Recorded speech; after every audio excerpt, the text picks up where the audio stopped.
Άλλη μια ωραία βραδιά στο Ελληνογαλλικό Κολέγιο Δε Λα Σάλ.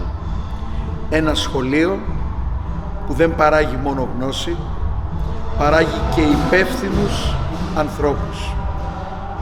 Παράλληλα με τα μαθήματα, παράγει παιδεία, διδάσκει παιδεία, διδάσκει πολιτισμό, τις αξίες που πρέπει να έχει κάποιος νέος για να συνεχίσει τη ζωή του.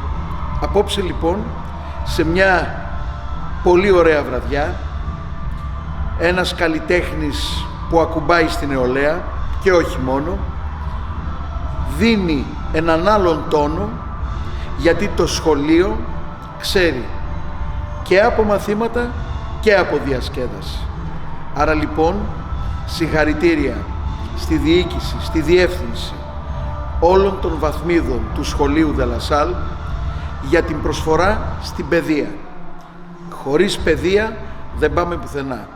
Και το Κολέγιο Δε Λα Σάλ κάνει πράξη αυτό που όλοι περιμένουμε. Σωστή παιδεία.